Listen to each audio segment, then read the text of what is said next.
Hello, everybody, and welcome back to the Chilluminati podcast, episode 165. As always, I am one of your hosts, Mike Martin, joined by the Tina Fey and Amy Poehler of LA. Jesse, the teeny tiny Tina Fey and the little tiny Chibi Fey. They used to host the Weekend Update, but they're 1/4 the size. It's teeny Tina Fey. Welcome to the show, as always, boys. It's good to have you. Oh, it's good to be here.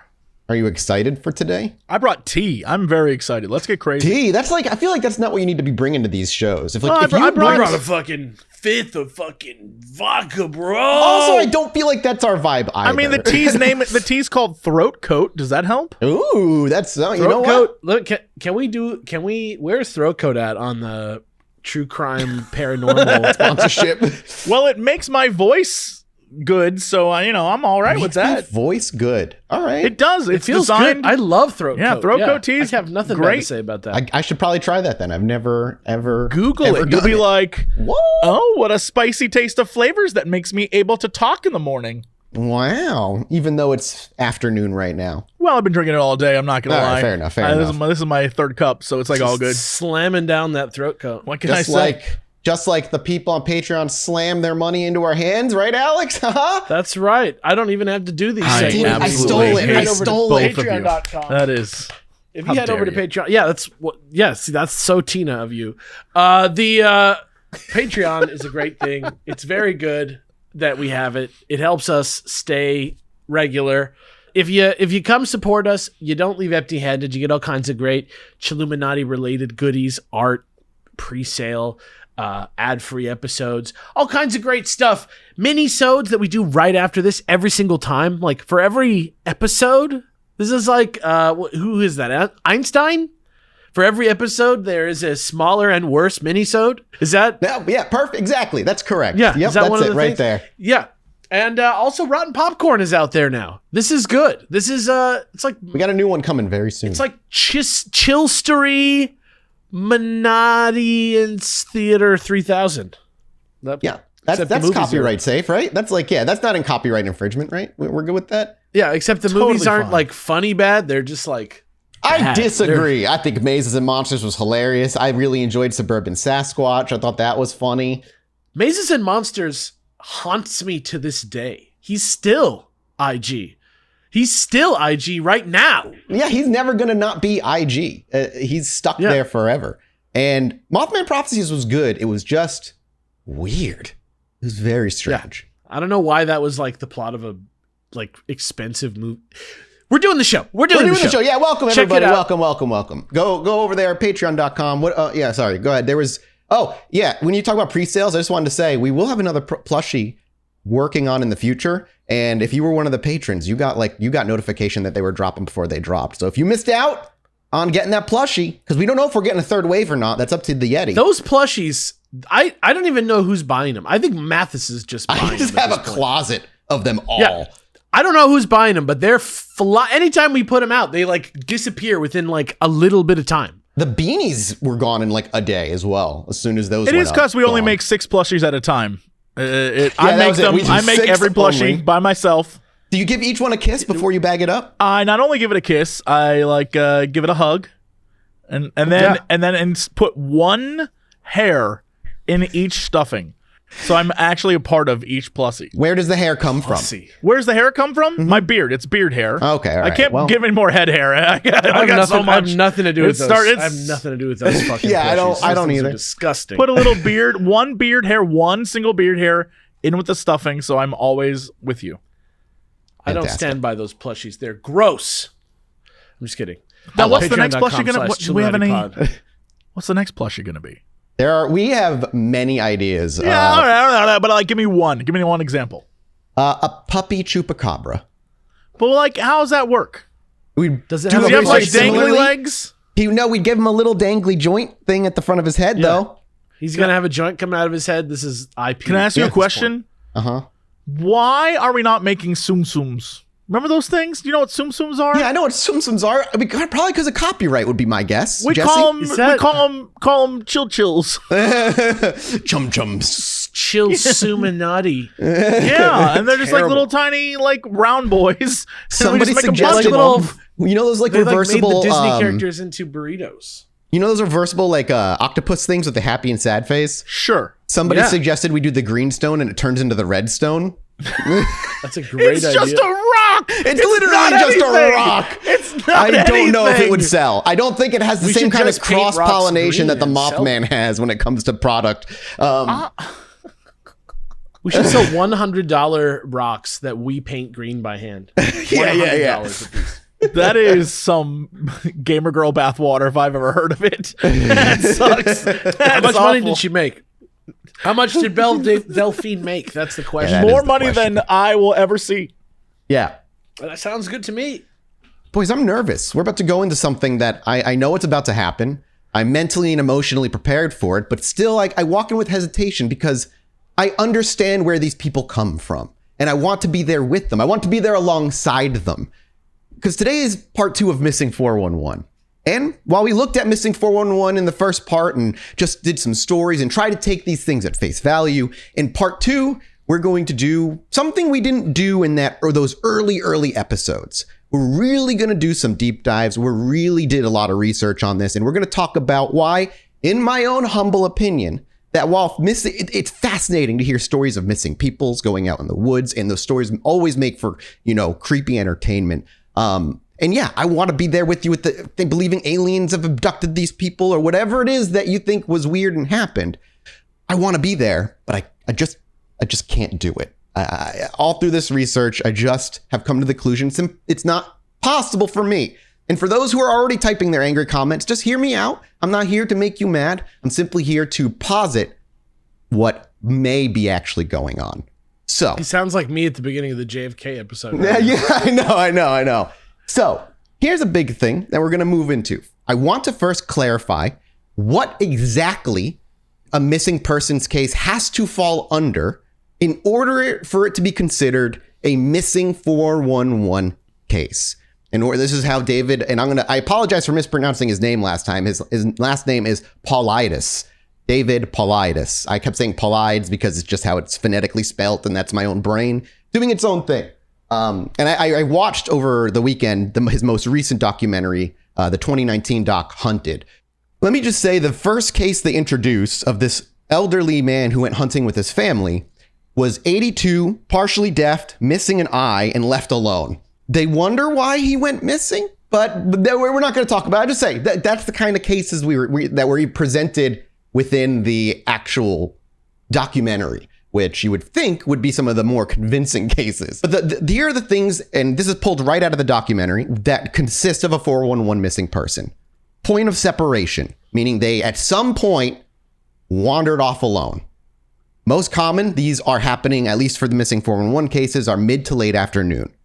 The time of disappearance, which correlates to the mid to late afternoon, usually they go disappearing near boulder fields or near water, which are covers a vastly different kind of land. Then there's a weather event that happens during or shortly after the person goes missing, such as rain or snow or heavy fog. Most likely, most often should say the person has some sort of Is this like laid out criteria? This is laid out in the movie. I wouldn't say coherently, but they do give a bullet point list, and that's what I'm using right now. Okay. The person usually has some sort of obvious or subtle health disability. Canines can usually not track the person. They're, if found in an area that was previously searched. The person usually has missing clothing items. There's an unknown cause of death, and they must exist within geographical clustering. And what geographical clustering is, according to Paulides, is an area on a map where clusters of people are going missing. However, his range for a cluster is fucking huge. He considers anything a cluster that consists of 3 to 75 or 80 missing people in an area. And that is a large swath to kind of What do you mean 3 to 75 his to 80? words. His words. It's a fantastic question. He's also claimed to have found over 50 clusters across the globe. Now, those are all the main points. I go on to now clarify they don't have to hit all of those points.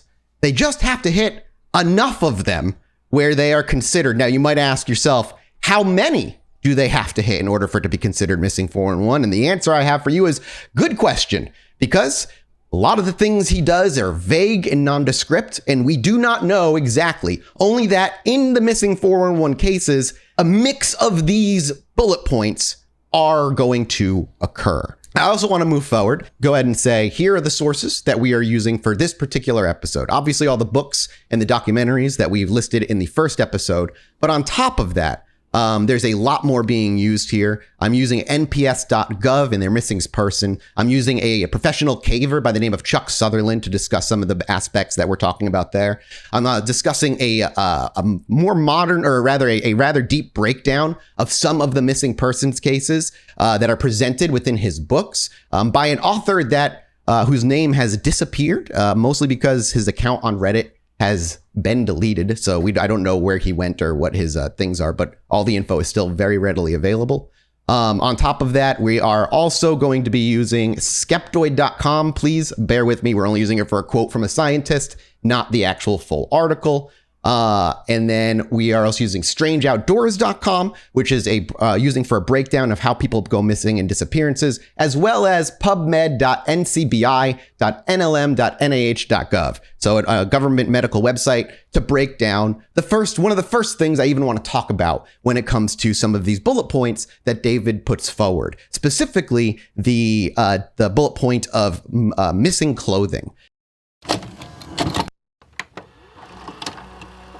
Thank you to Stamps.com for sponsoring this episode. And as Chilluminati continues to grow, we make new shows and look to the distant future, there's more and more things on my plate that I need to be taking care of, which means my time is getting even less and less. I don't really have time, especially to be going out to the post office and standing in line to mail off a bunch of things. Having to drop what I'm doing to make a run off to the post office is a huge pain, and especially when I've got way more other important things to take care of. So I stopped mailing, and so should you, at least doing it the hard way.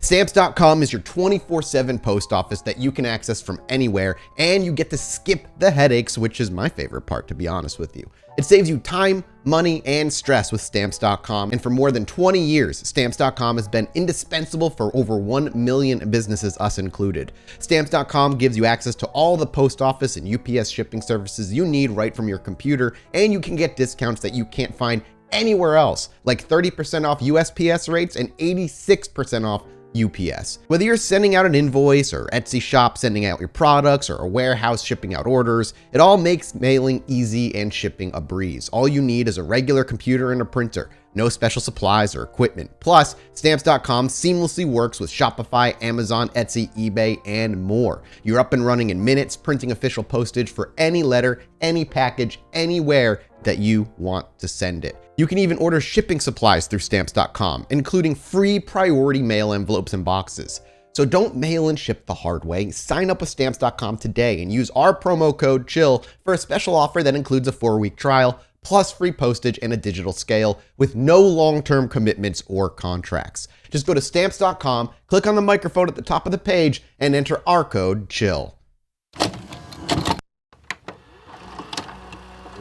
Now, a lot of people, and him himself, really point to that people obviously take their clothes off when hypothermia typically occurs. That's seen in a lot of people as it doesn't make sense, they get warm and whatnot. But what David will point to is a lot of these people, if their bodies are found, are ruled out to have died from hypothermia or have any physical evidence that presents on the person that they had hypothermia, and therefore them taking off their clothing doesn't make much sense. However, there is a phenomenon known as paradoxical undressing.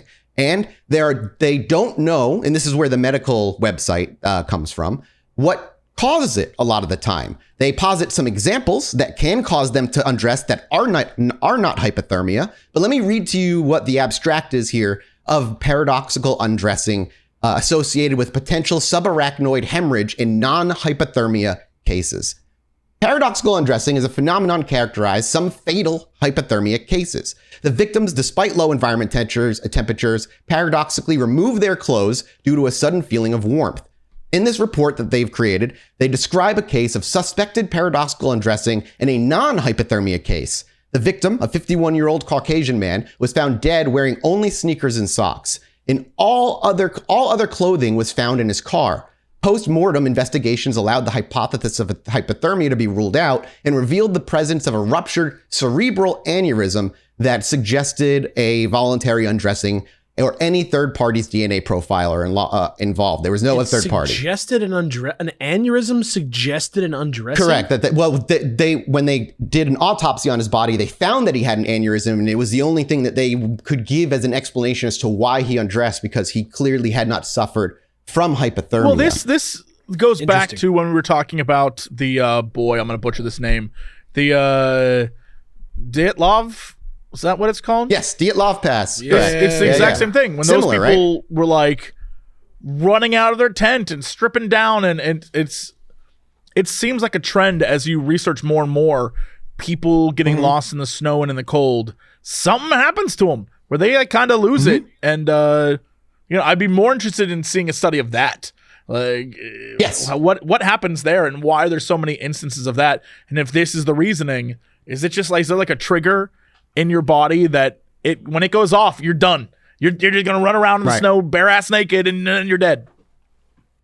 Yeah, agreed. And that's what's frustrating about it, right? And that's where I understand where a lot of these people who want to believe in the weirdness of missing 411 come from. Because while I can say, yes, all the people who we never found, only found their clothing of, any number of things could have caused them to take their clothing off. There is literal medical examples of people undressing without hypothermia, but then there's always the ones where the bodies are found. They don't look like they suffered hypothermia, and maybe during an autopsy, it doesn't look like they had a cerebral hemorrhage. Then there's still that mystery there, and it is a confusing mystery. Unfortunately, just because something is a mystery does not inherently imply that the paranormal are involved. And that's the slippery slope that we've talked about so many times over so many episodes. That's the slippery slope that we've that's what we tread. Been sitting on. We tread that slippery slope all the time. Pretty much the entire time we've had the show going. But the fascinating thing to me is that we're sitting here talking about missing 411 and all these crazy things that could potentially be happening, and like, is it Bigfoot? Is it aliens? Is it whatever?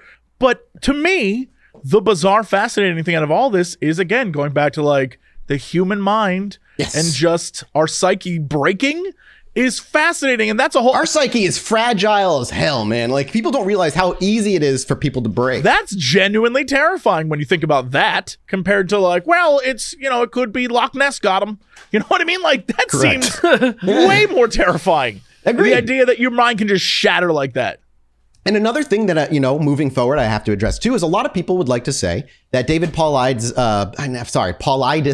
books, and I know how his name is pronounced, but it's just a habit. All he does is he doesn't posit theories. He simply presents the facts. And that has been something I've seen kind of used in defense of maintaining the kind of paranormal nature of these cases, and kind of poo-pooing anybody who says David Paulides is not necessarily correct. And to that, I'm simply going to say flat, you're wrong. We're going to go through excerpts of his books where he simply begins implying, nudging, and additionally adding or simply removing facts from the case so that the narrative fits a more mysterious nature rather than something tragic and probably just natural or underlying illness of the person that they ended up finding, or just straight up misreporting. In one story that we'll talk about, he says the person was never found. However, an article that if you dig deeper into that particular case, he was found 3 days later and he was relatively fine for conditions. So even the stories presented in the book are not necessarily full of facts. And that's where we need to really, really worry. Not necessarily full of facts. Exactly. And that immediately puts everything in doubt is the problem. Moreover, researching into David Paulides further shows that he himself is, I'm just going to say, kind of a dick. Heading over, just reading up about him, he's very transphobic, very anti-vax, very government conspiracy, deep state kind of thing. And while, again, this is not a political take and that I'm taking, it's simply how he is. It makes more sense that maybe he truly does believe in the weird nature of missing 411 and isn't necessarily trying to make a lot of money off of this. But it's also important to note that people claim that he is the only one doing missing 411 research, and that is also simply not true. However, he has done an amazing job at creating the missing 411 brand and making himself the face of it. So looking up missing 411 very specifically or anything tangential to it will bring him up first and foremost. But dig deeper, and there are plenty of people out there who look into these cases and are also doing missing 411 research and are finding that a lot of them are not necessarily all that mysterious after all. There may still be some mysterious cases in that book, and that is always going to pluck at the mind and draw your imagination. I'm right there with you. But you have to, if you want to believe in the paranormal, look at what is likely happening. Now, I'm sure there's so many angry people. That's all the foundation I need to lay. I'd like to move forward now with the actual episode itself. Is there any other questions or concerns that you may have prior? Okay, so the very first thing we're going to talk about is something that we actually brought up on the last episode, and that is simply the maps that are laid out in terms of caves and in terms of missing people clusters. One of the big problems that Paulides' map has is that it is scattered. There is no key on the map. You just simply have to know what the dots represent. And if an unlearned eye or an uneducated eye simply looked at the maps, and I'll get you a map link right now, gentlemen. The map on top that we're looking at, and this is a map that's used kind of often, and you can't really read the shit on the right. It's all JPEG'd out. But just looking at the top map, that looks like a mess of clusters, right? Lots of little dots, very messy, and potentially could represent a lot of missing people. But what I didn't even know at the time when I first looked at this until doing some further reading is that the black dots on that map are not missing peoples. They're simply cave systems. The only missing peoples represented on that map are the red dots, and that's it, which are a substantially smaller. Yeah. Like the orangey ones? Yeah, the orangey red ones, correct. There's a So they don't even really sync up with the cave systems. But again, we know where cave systems are, and there are countless unknown potential falls into caves when you're in those areas. And that's something I've learned just reading more about cavers is how, if you're going into an area that has a caving system, you got to be careful and watch your step, because if you're not looking, there could just be a small hole that's barely big enough to either break your ankle or just fucking slip into and disappear. So visually, what we're looking at is a map of the United States, continental US. Yes. And there are what appear to be red and then blue lines and then green lines and then yellow lines. I'm not sure exactly what those tags are for. And then there are little orange dots. And those orange dots, I assume, are the missing people, potentially? Yes, or correct. Spots where people go missing, because I'm still not sure what the tags are. Yeah, and anytime I've looked for an image that is not that crushed by a bit rate, but it just doesn't exist online. Right.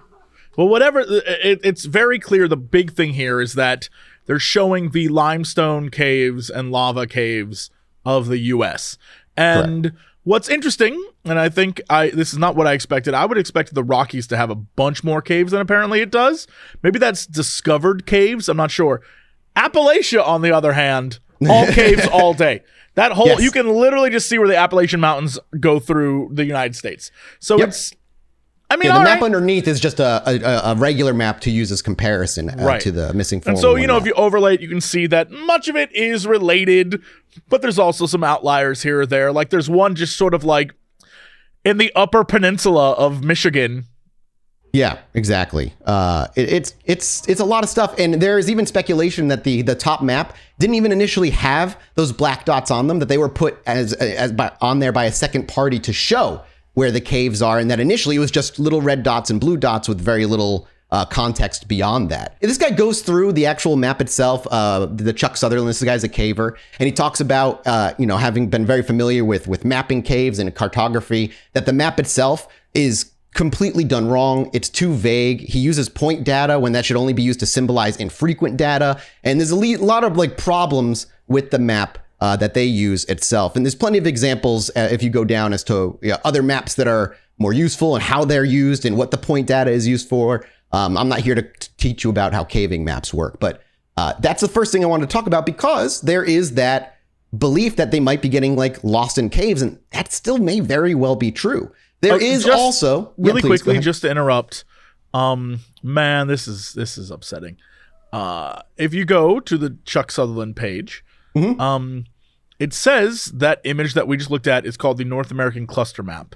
Yes. And when you click North American Cluster Map, it takes you to a page that then says, the North American Cluster Map version 2 available, high quality, for sale on the Bigfoot store. Then you go to the Bigfoot store, you click that link, and then if you want to see the map and you want to see all the cluster maps, because now the cluster maps are multiple sets, $46.95. Exactly. And I don't want to go out there and say he's out there to make a buck, but he might be out there to make a buck. And here's the thing, it's like we're obviously not against making a buck. This no, is God no. Hello, look at what we do. We for literally a living. just started the entire show with sometimes. a Patreon thing. Yeah, exactly. But in this case, if you're doing what you believe to be scientific research, the proof shouldn't be behind a paywall. Submit the map somewhere. If you truly think you're finding something, then you should submit the map. But yeah, like a t-shirt, a hat, a whatever, fine. yeah, like, no, I get that. Books, the documented evidence of what you're trying to prove is $40-$50. That's not right. Who is it supposed to help? Like, isn't it supposed to be like, isn't like part of it like the moral appeal to like, we got to get these people's stories out there, but then you got to pay to 100%. And if you watch the 2019 documentary, which you can find on Amazon Prime, you can watch it for free on Amazon Prime. That's the tone of the whole thing. It's him interviewing these families and like really taking their side and being like, it makes no sense. It makes no sense. So yeah, there is that tone of like trying to get their stories out there. But again, the further you dig and the further you look, the less the missing 411 stuff appears paranormal, and the more it just kind of begins to fall apart as opposed to anything else. Another thing that is talked about is that, you know, a lot of these missing persons cases are not handled properly, not filed properly by the National Park Services or by the FBI and the government. But there is a reason for that. There is a reason that these things are kind of scattered and not well reported. It's not an excuse for the government to be as sloppy as it may or may not be. But incompetence, once again, doesn't necessarily mean conspiracy. Okay. All right. I now understand what the map, I now have seen information that kind of details what the map we looked at was. Those orange dots are not single incidents. They are where multiple things have taken place in that very particular area, and that's why they're highlighted there. 3 to 75 to 80. Yes. Yeah. That's much more shocking than like 30 people went missing around the US. At least it seems like, oh, okay, we're saying in this very particular spot in, say, somewhere in the Appalachian Mountains in like Tennessee, people just go missing all the time. Like, okay, I'm like a little more into the mystery of it now. Before I was like, this is insane. But all right, I kind of like, I don't necessarily believe it, but like, all right, I can like, you can be there, I can vibe follow with you. it. Yeah. As far as the states and the reason that these are all like not as well documented is simply a matter of state law and federal law. Federal missing persons cases are not like, they don't go after every single missing persons, and city missing persons will not always correlate with the federal missing persons case. And there's not communication there. And then because there's not communication, cases are going to slip through the cracks. People are going to get, never found and left as cold cases. It's going to happen. And he's posited that they don't necessarily record all missing persons cases. However, I have also read that is not true. They simply won't give him all of the information because of his known background. And so they're not willing to come forward. One last weird discrepancy I had was that in the books, Paulides describes a single park ranger coming to him and anonymously and saying he needs to do this research. However, in the documentary from 2019, he says 2 anonymous rangers approached him and asked him to do this. It's small, but when things start stacking up, the small things become a lot more obvious as you begin to do more research and do more reading. With that out of the way, the chunk of this episode is going through about 3 separate cases that are presented in his North America book, the same one we were using as examples from the last one, not the same stories, just the same book, which you can go get on his website for way cheaper than I realized. You can get it for like 25, 30 bucks over on his website. So if you want one of his books, don't go to Amazon. Just go to his website and buy one of the books at like normal friggin' cost.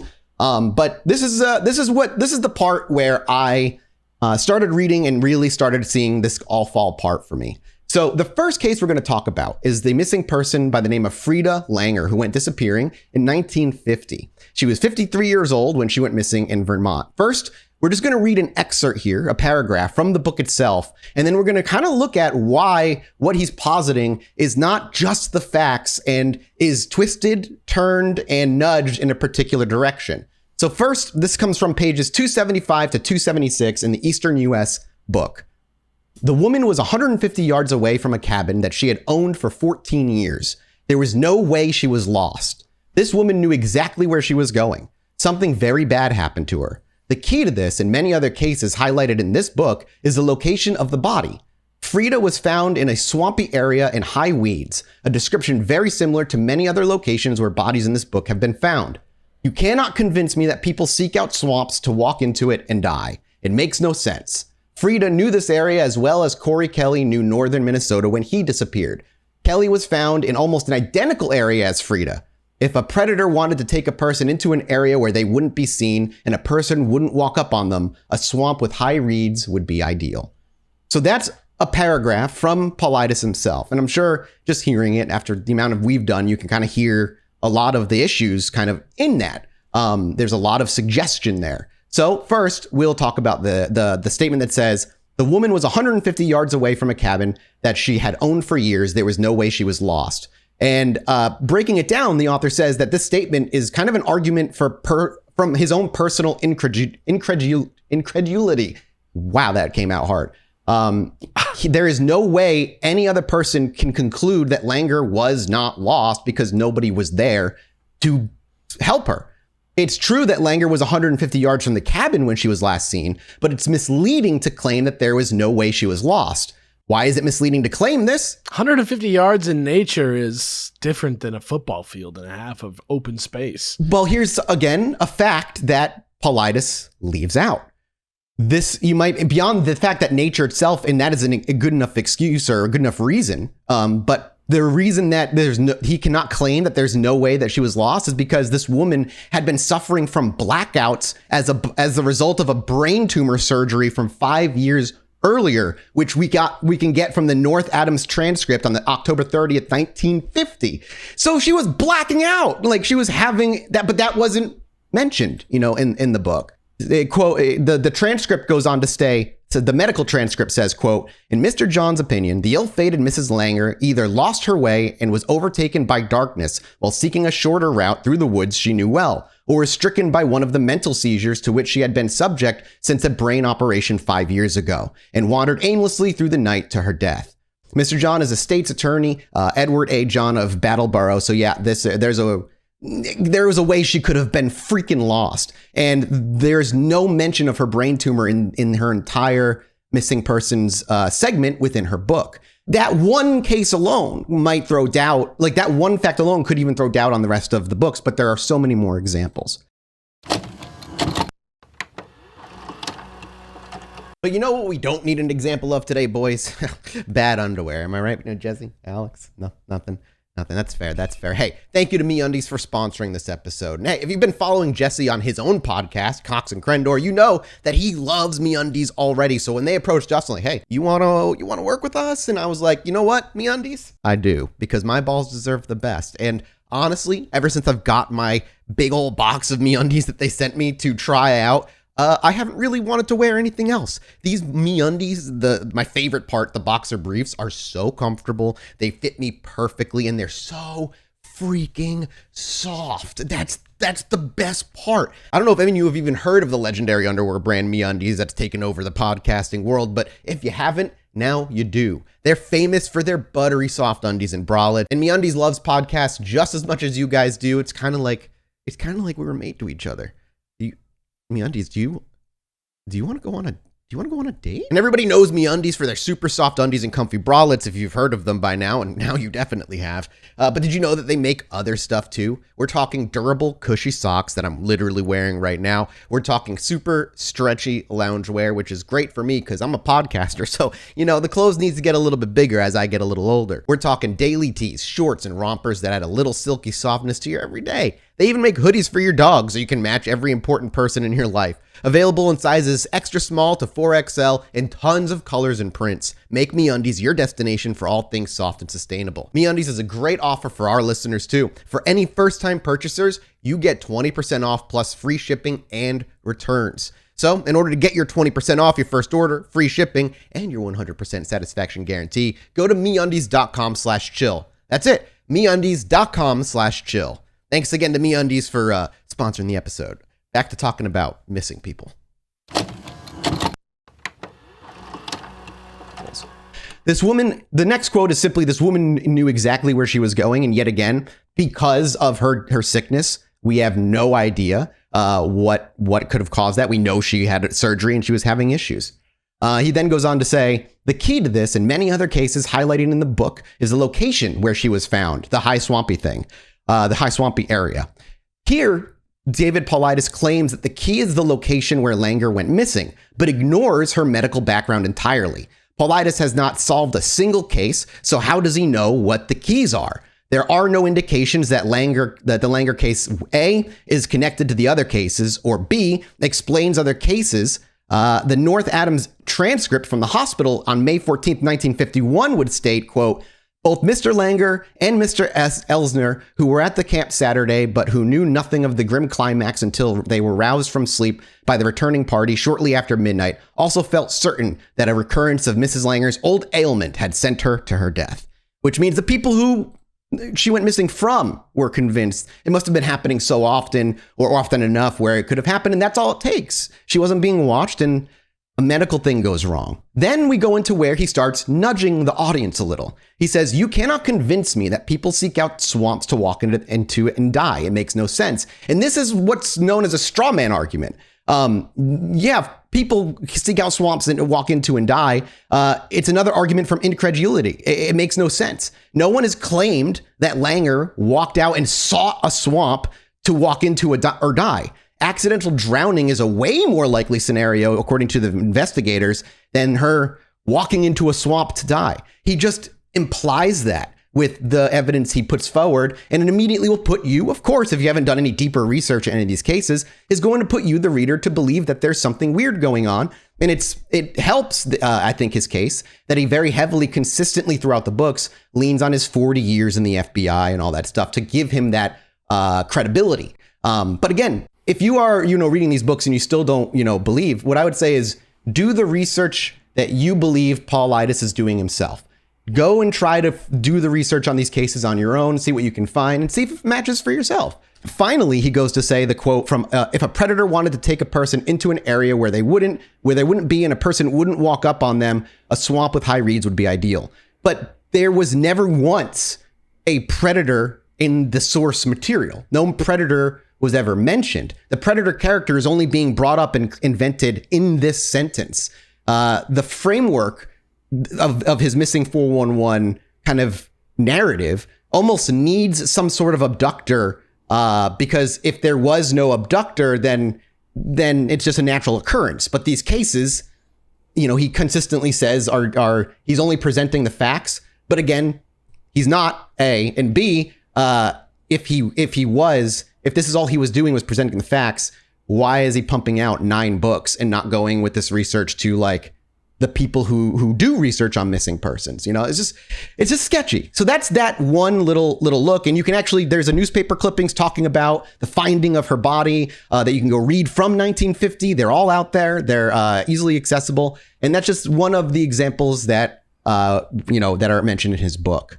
We'll go to the next one, but I mean, that's kind of like the gist so far, gentlemen, of like what we're looking at here. And does it all make a little bit more sense kind of as we're looking through it? And I'm bummed. I think I'm bummed. I think deep down, my heart is broken because I I want to believe, man. I want to believe that the people are walking through interdimensional doorways or aliens are swinging down. And hell, maybe one of these cases in these 9 books is an alien abduction. Like, the chance is there.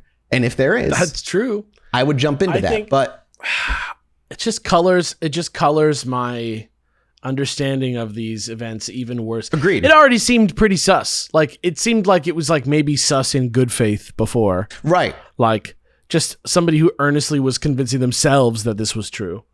Yeah. You know, but now it just seems like... And I still don't necessarily... I don't want to say something, yeah. Yeah, and I don't either, but I wouldn't even necessarily disbelieve that that's what the initial intention was. That this was, a case taken on, from his own fascination and looking. But again, go back to the beginning of the episode and listen to the list of things that has to be considered for them to be missing 4 and 1, then understand that not all of them have to be true, and then understand how vague all of them are. I'll copy paste you boys the bullet points just so you have them. Some of them need to be true for them to be considered a missing 4 and 1. True. Some of them need to be true. Even in the documentary, the first case he's talking about, only about 3 of them happened to this person, but that's, I guess, enough. So, that is what it is. Moving on to the next case is a man by the name of Borowski, who went missing in 1892. He was 6 years old, and he went missing in New Jersey. He was missing for about 4 days in the summer of 1892, and when rescuers found him crying in a swamp, the boy was suffering from exposure and hunger. Borowski was taken to a doctor who felt the boy would probably not survive. This is pretty much the very next case in the book. This is pages 277 to 278. You can read about this in the Eastern U.S. book like the previous one. So David Paulides in this particular case publishes an article, a quote from an article in the Weekly Herald of 1982, July 8th. Quote, the article says, quote, "The child was found hanging over a bush. There was at least 2 feet of water surrounding it. The bushes within the child's reach had been gnawed and eaten, and the clothes were torn from the little one, while blood streamed from the wounds and gashes on its body and legs. The skin and flesh on its legs were torn off, its hands badly lacerated and shrunken." So that's a quote. That's an actual article. That's how they found the boy, and that was in the book itself. However, Paulides then kind of leaves out the next part of that. Rather, he goes on to lead the reader in the next paragraph, saying, "All readers need to now reread the statement I made in the article. The boy was found hanging over a bush. I doubt he thrust himself onto the bush to hang there. I doubt he placed himself in the middle of the swamp. It almost appears to me as though the boy was being carried through the swamp thickets, being ripped and scratched. As searchers got closer, the boy was placed safely on top of a bush and the suspect escaped." Again, I would not posit that as him putting forward facts and instead guiding the reader toward a particular conclusion. And there is one article that he does not refer to, and it was published in the St. Louis Post-Dispatch in July 3rd, 1982. This article, which I can send you the image to right here, gentlemen. I'll link you the article that we're using here. Ooh, old school article. Yeah, it's an old school article from the 1892, dude. So yeah, this is the article that there is one article that he doesn't refer to. This is a newspaper it was published, and you can see the image below to get a better picture of what actually happened. I'll read the article here. Oh no, you know what, Jesse? Give me your old-timey announcer voice and read me this article. Found in swamp. A 6-year-old boy wanders away from home. New York, July 2nd. The 6-year-old son of Lazarus Borowski of Carmel, New Jersey, who wandered away 4 days ago, has been found. A large number of searchers on Friday began an investigation of the Lebanon swamp, a marsh of large area. The searching party separated and went over the ground carefully. Late in the afternoon, a cry was heard coming from the interior of a clump of bushes. Penetrating into this one of the searchers was rewarded by discovering the missing boy bending over and clinging to a small bush, which stood in the center of a little pool of water nearly 2 feet deep. That is a sentence. That is an old-timey-ass sentence. Jesus. The little one had evidently suffered from hunger as well as exposure, as he had began gnawing the bushes in the hope of obtaining some nourishment from them. Oh. The clothing of the child was torn, wet, and soiled, and there were scratches on the body and the legs from which the blood flowed. What a sentence! From which the blood flowed. Which the blood flowed. The skin and some of the flesh had also been torn from its legs. Its legs and its little hands were painfully lacerated. By the way, you know what? I'm not going to do it. I was about to be like, I'm just saying. They didn't say he or she there, but what? All right. That's true. You That's know, very true. I'm not going to start nothing. I'm just saying. It isn't a new thing. No. Since the child disappeared, 2 heavy rainstorms occurred from which the child had nothing to protect it. There's a point right there. After Weather moving the event. half-famished little one to the home of its parents, a doctor was sent for. He has grave doubts of its recovery, as the little one is suffering from a severe attack of pneumonia, the result of its exposure to the elements. You know what? I'm not sure I like the phrase "its." Their exposure to the elements sounds much. "Its" is a little dehumanizing, but okay. It is the little one. The little one. So it is the little. Which also, by the way, I just want to point out, it starts with the 6-year-old son of Lazarus Borowski. And then they say they went to go look for the child, and then the rest of the time it's like it's. Yep. And if this is a horror story, they didn't find that child. Whatever they found was not that kid. They found the little one. But this news article was not referenced or used in any way. I don't know if there was anything necessarily nefarious about it at all, obviously, and I'm not here to posit whether he did. It's that if he was actually doing his full research and presenting it, either he didn't find this article or he cherry picked and chosen not to. But we're going to go through his statement and talk about why what he said also falls into like a bit of a lie. So the First Amendment statement he says is now all the readers now need to go reread the statement made in the article that the boy was found hanging over a bush. And yes, this quote is correct according to both the newspaper articles that we've now read from, but it's also super vague and misleading. As we've already seen in the St. Louis Post-Dispatch that we just read, it offers a clear description of what the scene looked like. Late in the afternoon, a cry was heard coming from the interior of a clump of bushes, penetrating into one of the researchers by discovering the missing boy bending over and clinging to a small bush, not hanging off of a bush like he was placed high above, like the first article seems to imply. Yeah, he's literally just trying to like find food. He's not. Yeah, he's like water around him and he's malnourished. You know, he's like literally just scavengers do. You know. Yes. Yeah, he's not like left there and by some weird creature. And the other thing is too is we'll continue. He then goes on to say, I doubt he thrust himself onto the bush to hang there. And again, another argument from personal like incredulity and an example of Paulides reading way too much into an article. It's no 1892 sources suggest Borowski thrust himself onto the bush to hang there. The St. Louis Post-Dispatch states the boy was bending over and clinging to a small bush. The boy was standing on the ground. He was not thrust and he was not hanging from the bush. So again, you're already getting the wrong picture painted for you. Also, the concept of hanging from a bush, it's more you're laying in the bush because it collapses. Yes, exactly. See, that's the image I had even too when I first read hanging from a bush. If you anyway. said hanging from a tree, fine, I get it. Different, yeah. Hanging from a bush, you were literally just in the bush. You're not hanging at all. What are we actually talking about? Like the cat? Like the hang in there kitty? There cat? Yeah, a little hang in there cat. Yeah, that's what counts. Well, I as think hanging, the problem here is that the story we have been told is one that sounds much more dramatic and much more done for the purposes of selling an idea. Even if that's not what was attempted to be done here, it's definitely what it sounds like when you see stuff like this. I'm very curious, Correct. When was this book written? Because I always wonder about the availability of records. Yes. Because the older stuff is, the harder it is to, because everything's on microfiche, which, by the way, that was a thing, kids, where you had to go to the... Not that long ago, man. It was 2012. So, Never mind. 10 years ago. You could have Googled this shit. Yes, you could have Googled it 100%. Nah, you could have Googled this. Yeah, and this is not like the late 90s or the early 2000s. This is in the internet age. And honestly, it's because of the internet that Missing 411 is as popular as it is. Moving Somewhere on to George Norrie's like, it was me. I did this. George Norrie. Then he goes to say, it almost appears to me as the boy was being carried through the swamp that gets being ripped and scratched. Again, because it's his inability to understand why Borowski was found in a swamp is not evidence that the boy was abducted by someone or something. The source material does not say that he was carried. Him being carried is Paulides interjecting that. That's not how it was even remotely like found. And when he says he doubt he placed himself in the middle of the swamp, that's just Paulides' inability to imagine a certain scenario. Doesn't mean it did not happen. When you are lost, you are lost. And some people who are lost end up in swamps. Yeah, I don't want to read too much into the article, but I think this is, 1800s English. 1892 language, yeah. The clothing of the child was torn, wet, and soiled, and there were scratches on the body and the legs from which the blood flowed.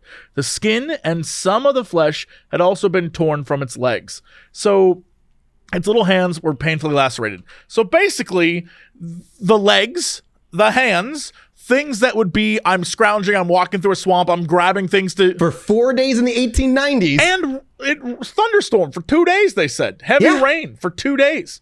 So I would imagine that this kid is soaking wet. His skin is, like wet-ass skin. You know how that be after like an hour. Wet-ass skin? Wet-ass skin. Yeah, Get me that wet-ass skin. You know what I'm talking about, where you get all like shriveled up? You know what I mean? Okay, yeah, all right. Yeah, pruny boys. If you're in the rain, constant rain for a long time, your body is just going to, it's just like the same thing. You rip and tear like paper. Yeah, and so... You're pruning out, dude. Yeah, you're pruning out. And I can understand pruning out equals you rip a little easier.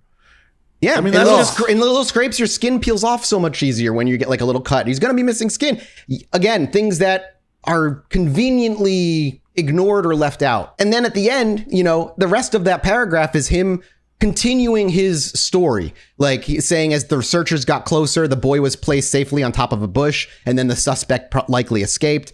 Again, That's all storyline. He's concocting a narrative he wants you to believe, and it puts you in a creepy mood. And like, if these were like books of fiction, then yeah. And they kind of are. They're real missing persons cases, but they're manipulated to be way creepier than they actually are. Nature's creepy in and of itself. Don't make it any worse. The next missing person we're going to talk about is a man by the name of Earl Somerville in 1957. This one in particular is kind of an egregious example of really important information left out of the story being told. So he was 48 years old when he went missing in Minnesota. Hunter Earl Somerville went missing in northern Minnesota near the Canadian border in November of 1957. Somerville had left the Clayton-Peterson lumberyard camp near Lowman to hunt grouse. When he failed to return, a search was then initiated. The 48-year-old hunter had a dog with him at the time of his disappearance. And Paulides, this is next from his book. This is an excerpt from his book. Quote, Somerville left the camp and headed into a swampy area to hunt grouse. He was never found. Authorities from the United States and Canada searched the border area, and they had assistance from employees of the Minnesota and Ontario paper companies. Temperatures in the area of the search at night got down into the 20s. Searchers felt that Somerville could only survive a few days because of his experience in the woods, or rather, he could survive a few days because of his experience in the woods. So that right there is an excerpt from the book. Again, pretty much right after the last one that we went through. And we hear the story of a man who just disappears. He's a known hunter. He knows the woods well. There should be no reason he disappeared and not come back. And we never know what actually happened to him. With the very important exception that that's not true. We know what happened to him. What? We know what happened to him because for whatever reason, Paulides either A, didn't do enough research and didn't find this, or B, purposefully cherry-picked and didn't put this in his book because it no longer fit his story. Both not looking good. He was alive. Not only that, he was found in 3 days. And this is the article from the St. Cloud Times, October 6th of 1957. Jesse or Alex, either one, you may read this newspaper quote. A lumber camp worker missing since Sunday in Muskeg Wilderness, 40 miles southwest of here, where he had gone to hunt grouse, was found shortly after 8 a.m. today. He was reported in good condition. Several cars carrying searchers parked along a woods truck trail about 18 miles southwest of Lowman, Minnesota. Started honking horns. Somerville's shouts were then heard. He was found about a half mile from the trail near the Black River. Searchers said he was in good condition and apparently none the worse for 3 nights in the wilderness. Yeah, so he was found. He was not a missing person at all. That's whack. That's why even include that, though? Because I have that good question. I can't posit the reason. I can only speculate. But that just completely negates an entire entry into the book. This man was fucking found. But according to his book, he's not. So again, he either A, didn't do enough research and is very quickly pumping these books out, or B, he's neglecting information because it no longer fits the story he needs to tell for it to be missing 411. Thank you to HelloFresh for sponsoring this episode. If you don't know what HelloFresh is, you must be new here because I've been talking about it forever. It's replaced 3 meals of my week for about a year now, and I still can't get enough. And it makes cooking not only easy, which is the most important part, but dare I say even a little fun?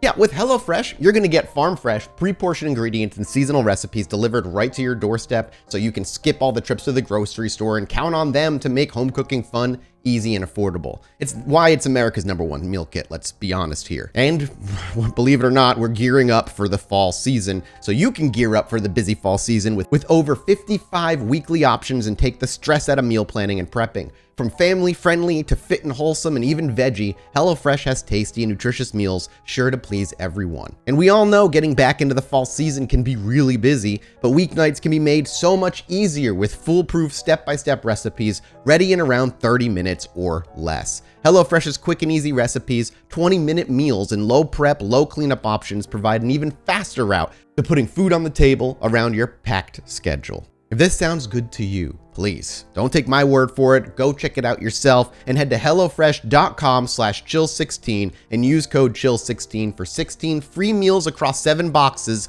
and 3 free gifts. That's hellofresh.com/chill16 with our code chill16 for 16 free meals across 7 boxes and 3 free gifts. Thanks again to HelloFresh, America's #1 meal kit. We now move on to the next set of circumstances, the disappearance of Kathy Thompson and Sarah Dixon in 1956. They were 3 and 7 or 8 years old and went missing in Colorado. These 2 young girls went missing during a storm, and Kathy was found a couple hours later, not far from her house, and Sarah was found the following day, some miles away. And we'll go through what he says, and then we'll kind of talk about it as we go through it. On June 5th, 1956, at 11:30 a.m., Sarah and Kathy were outside the Thomas residence when a severe thunderstorm hit the mountains. A June 6th article in the Desert News had the following statement about finding Kathy, quote, 2 hours later at 1:30 p.m., Kathy was found 300 yards from the Thomas home. So that's 100% correct so far. Searchers knew that Sarah didn't know the area and were surprised she'd leave her friend, but they were also puzzled why Kathy couldn't explain where her friend went. It's important to keep in note that Kathy, who was 3, the 3-year-old, was found hysterical but unharmed from the Messenger Inquirer of June 8th, 1956, by rescuers 2 hours after she was missing. Yeah, she went from 2 hours she was found. There were no sources that I could find, or that this particular I call him a journalist, could find that supported the claim that rescuers were puzzled that Kathy could not tell where Sarah had gone. I mean, I couldn't find any newspaper articles that would claim it, but there weren't. I mean, there's only like a couple of clips, so there's not any evidence. I don't know where he got that descriptive idea that they were puzzled. Sometimes you just need somebody to be puzzled, so you just... Yeah, exactly. You need to massage it a little bit. Work in the flavor. Kathy was 3 years old and hysterical. An Associated Press article published in Palladium Item, June 6, 1956, states, quote, Kathy didn't provide any indication where Sarah was, only she sobbed and pointed toward the mountains. We also couldn't find any sources that said rescuers were surprised Kathy was left by herself. The article in the Messenger Inquirer states, quote, Sarah's parents said she may have been frightened and confused by a thunderstorm. They said she is high-strung and nervous. From the kid's parents herself. So the kid was going to freak out. Paulides continues in his book to say Sarah did not make any statements about where she had been and what had happened during her disappearance, and this statement is 100% incorrect. The Messenger Inquirer on June 8, 1956 continues and says, quote, when a thunderstorm came up, Sarah told the younger girl to stay where she was while she went back to the cabin for coats. She took the wrong direction and wandered into a timber. Salt Lake Tribune on June 7th, 1956 even quotes Sarah saying, quote, I would walk a while and then I would sit down and rest a while and sometimes I would sleep. Then I would walk again and all the time I was calling for my mommy and daddy. Damn. That's again another lie that she did have It's completely quotes. not what really happened at all. Correct. Yeah. Why does he have to make the claim that she didn't make any statements? Like, why once again do that? Are we left with, again, he didn't actually do enough research, or he's leaving things out? We don't know. We don't know. The next part of Paulides' statement is, it seems unusual that two small girls would separate. One was found 300 yards from home, and another was found 5 to 6 miles from the same location, especially for a 3-year-old. And again, what the key word here is what makes it unusual? Why is he using the word unusual? The girls got separated when Sarah made the decision to go get some coats. We learned that from newspaper articles. Yeah. This is clearly stated in multiple articles. And if you don't know why the girls got separated, then how can you claim, quote, it seems unusual that they got separated? You can't. That's not true. Paulides also claims that Sarah was 3 years old, but she was not 3 years old. She was 7 years old. The Salt Lake Tribune on June 7th of 1956, or 8 years old, depending on the newspaper, because they call her 8 years old in the Deseret News of the same date. There are even pictures of her. She looks nothing like a 3-year-old. You can go look at photos of this girl. This is why I got so frustrated the more I was putting this episode together, because it's just like, why? Why are you doing this? Can I posit something? And I'm very curious. Please do. This feels like the last great attempt at something we've done or looked at frequently on this podcast, which is like a dude writing in a newspaper that he found a lost tribe living in, the desert. Egyptians are here in America. Yeah. That kind of thing. And you can just say some shit, and then people will believe you, and they can't really look up anything to prove you wrong, at least in your lifetime, right? And this case feels like one of those things where it's 2012, gonna write some stuff, gonna get a coast-to-coast interview, and now Which he has had. Yeah, of course he has. That's how I know him. Yeah. And we literally can just Google, like, all right, Correct. let's look this up.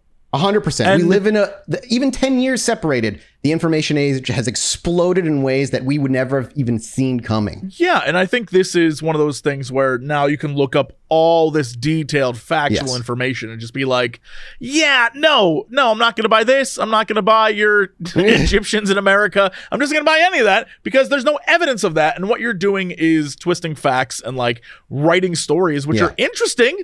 There's certainly something super fascinating about people just like up and vanishing. Yeah. Super interesting. Books could but it doesn't mean that what happened is what you're saying happened. But then can you crank out 9 books? Oh, I don't know, but that's just a me thing. Again, I don't shit on the making of a buck. I shit on the lies trying to be passed off as truth. Just write the actual missing stories, dude, because the missing stories are fucking fascinating. Or literally, hey, here's my for anyone out there, here's my writing prompt. Enjoy. You can have this one for free. People start going missing. In fact, entire cities go missing and the world starts to panic. What does it mean? Why are they going missing? People start wondering what's going on with it. People are vanishing. People start thinking, is it based on the number of people in a city? Is it based on the type of people? Like you can do all sorts of crazy psychological things. And in the end, it's based on nothing. People just disappear. That's even more horrifying. Yep. Anyone can disappear. That's terrifying. That's existential. You're welcome. That's a nice writing. If you got an idea, write it on our Reddit. I'd love to read it. Maybe one on a mini-sode or something. That'd be awesome. 100 pages minimum. No. Or I'm not reading If you write a 200-page one, Alex will read it on a mini-sode 200. A page a minute? If you write a 200-page story, I'll read the whole thing. Perfect. You have to do a script. It has to be a script. Yeah, okay, I'm down for that. A 3-person script. You want a 200-minute actual script. A 200-minute radio you get paid play. for nothing. We get to use it on our mini-sode and make money off of you. Okay. Yeah, it's called Chilluminati, The Missing. The Missing. Yeah. The Missing 922.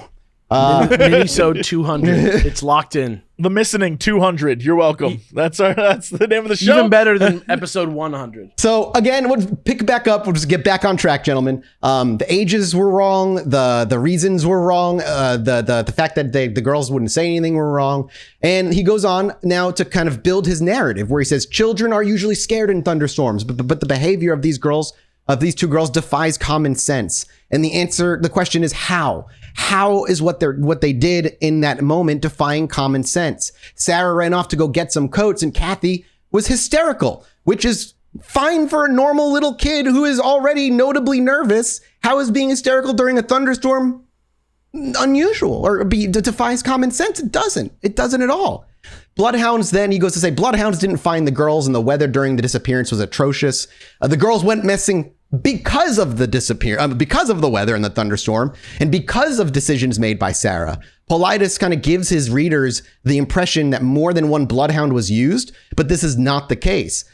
Tucson Citizen wrote in 1956 on June 6th that, quote, Sheriff Carl Enlow said the one bloodhound available to searchers was hampered last night by fresh rain and the fact so many persons had tramped the area. The dog, owned by rancher Roy Thomas of Golden, managed to pick up the girl's scent several times, but just as frequently, the trail was lost.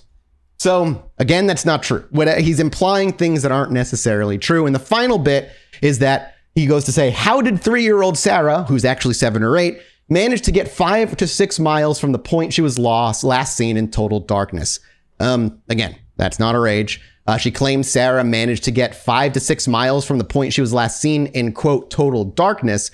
But it is a little bit hard to understand why he wrote that sentence, because in the NAAB, page 406, he acknowledges, this is his other book, he acknowledges Sarah and Kathy went missing at 11:30 a.m., which is during the daylight.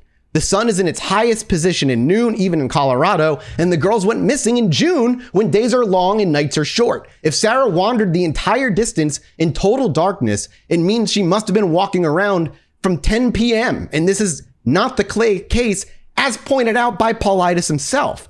And he refers to an article in Hutchinson's News Herald that says Sarah was found 5 to 6 miles away. And it is correct, the article says this, but different articles say different things. Spokane Chronicle, for example, states that she was found 3 miles east of the cabin where the Dixie family was vacationing. The Desert News one says that she wandered into a ranch house 2 miles from where she disappeared shortly before noon Tuesday in the midst of a thunderstorm. The Chicago Tribune says she reappeared 3 miles from where she had set out for a walk from the mountain cabin to which she and her parents, Mr. and Mrs. Carl Dixon of Brownsburg, Indiana, had come for a vacation. So all the articles say all different things. How do we know which one is correct? Yeah, I think that's we have all of those. Yeah, I think that's a more interesting problem here. It's just completely different information. Yeah, and honestly, if I was Paul, I'd straight up just be like, this is the problem. All the articles say different things. Yeah. And that's why this is why isn't that so much more like solid of a thing to say? Yeah, to attack that rather than be like, it was something that took them. Just be like, no one knows what happened. Look at all these people. They're guessing. That's how weird and bizarre it was. Is this disinformation? Is like, I can do this for him. It's crazy to me. No, you know what? This isn't for you, Paulides. You're a transphobic asshole, so I don't care. But any of our listeners out there, if you want to write about missing persons book, there you go. Take this. This is like the interesting shit is already in there. The historical interesting shit is there. And by reading his books, you're not getting that. You're getting a very small piece of the actual story happening. And it's not an accurate depiction of what close. Is really going on. It's filled with lies and weird storytelling. Okay, we've got one more. It's whacktastic. We got one more, and this will be the very last one that we talk about in this episode. And this will be the final chapter of Missing 411. I will not be returning to this topic anymore after, learning a lot of the stuff I did. This is going to be the bookend onto our little weird 4-part-ish series. So last missing person we're talking about is Alfred Bishop in 1926. He was 28 years old and went missing in Vermont. The 28-year-old Vermont hunter, Alfred Bishop, went missing on November 3rd of 1926. In the morning of November 4th, Bishop's body was found by his brother-in-law, Morris S. Gallagher, in the snow beside an abandoned road. Bishop's rifle, coat, and gloves were found in the area. State Attorney Robert R. Twitchell of Woodstock initiated an investigation and an autopsy was performed. Paulides quotes an article published by Lewiston Daily from November 4th, 1926, saying, Bishop's body was found beside an abandoned road in the woods near the summer camp of Attorney General John G. Sargent. There were evidences of a terrific struggle in the snow, which was beaten down a distance of 60 paces about the body. strewn about and in different directions were Bishop's rifle, coat, and gloves. Then Paulides goes to say, and this is in the book we've been using the whole time, Eastern U.S., page 265, quote, Alfred's body was sent for autopsy. The Bridgeport Telegram had an article on November 6th that described the autopsy result as, quote, an autopsy was performed today on the body of Alfred Bishop of Felchville and failed to dispel the mystery of the young man's death during a hunting trip Wednesday. I know, Felchville, isn't that a great name? No external marks of violence were disclosed by the autopsy. Later in the same article, it had this describing the area where Alfred was found. Quote, the snow had been trampled over a considerable area and there was every evidence of a terrific struggle. Now, this sounds kind of like a mystery, and that's kind of where it is left. And like less than a week later, the mystery was solved. Yes, this case was solved in 1926. So what happened to him? What happened to the mysterious man? What attacked him? Was it an invisible predator, an interdimensional being? Did he get attacked by government spooks and beaten? What happened 95 years ago? Well, the answer is no one actually attacked him. And the Vermont Journal from November 12, 1926 states, quote, the absence of bloodstains has puzzled the state's attorney, who declared that if it were not for the lack of them, he would be inclined to believe Bishop had been the victim of a murderous attack. An autopsy decided that dilation of the heart had caused his death. He fucking had a fucking heart attack.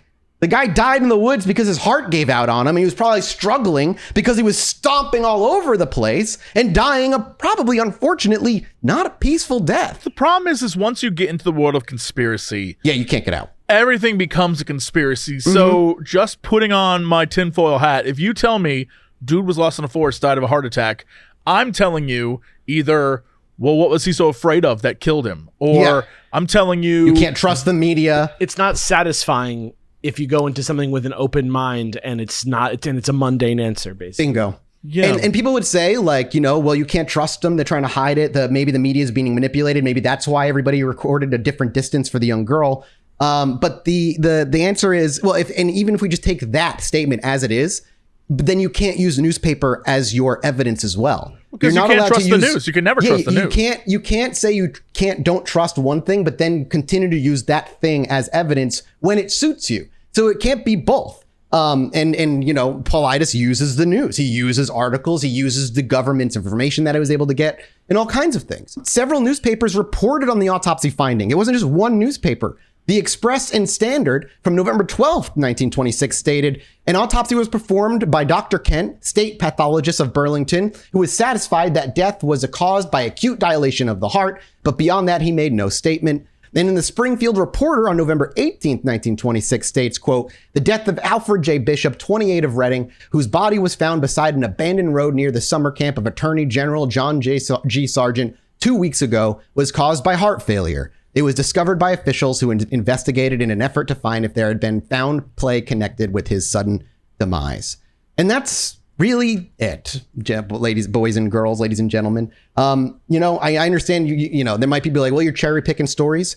There's a ton of them out there. You can go read them. If we talked about every single one, we would be here for days and days and days. But even if this was the only examples, it immediately cast doubt on a lot of the rest. It's a shame. Yeah. It's a shame. But his book is written, and as someone who has read the book, like, his book is written like that consistently. While he never truly puts, quote unquote, puts out a theory, he is consistently nudging those to think of crazy theories who then go on to want to believe and defend that Missing 411 is this giant cover up of whatever it could be. It's the same rhetorical approach as when you see certain people on TV be like, I'm just asking questions. And then they say some of the craziest shit you've ever heard. And they're like, no, we don't know that's true. I'm just asking questions. Literally, it's his whole defense is like, I'm not saying anything. I'm simply asking questions. But if you read the books and you take a minute to just look at the words being written, that's just not true. And if that doesn't nudge you, the fact that one of those stories was just a lie and just a dead ass lie, like just made up. All the other ones were huge parts of lies. Right. Just take that with a grain of salt. Doesn't mean that the stories aren't fun to read and everything, but they are far more fiction than fact. And that, boys and girls, is where we end the Missing 411 chapter of Chilluminati. No reason to return to it again. It was a fun journey of discovery, of mystery, and at the end, disappointment. But that's how it goes sometimes One day I will be abducted by an alien and I will get fucked in the ass by one. But until then, it's only a story that I am concocting and is not fact. These claims. I know, these wild claims. We're off to go to Patreon to do a mini-sode. Thank you guys so much for listening, everybody. We're episode 103. Yeah, we're out of there, man. We're out of here. I'm going to go. I'm going to leave it at that. We love you. We'll see you next week. Goodbye. Bye. Bye-bye. Anyway, me and my wife were sitting outside indulging on our porch one night, enjoying ourselves. I needed to go to the bathroom, so I stepped back inside, and after a few moments, I hear my wife go, "Holy shit, get out here." So I quickly dash back outside, and she's looking up at the sky in awe. I look up too, and there's a perfect line of dozen lights traveling across the sky.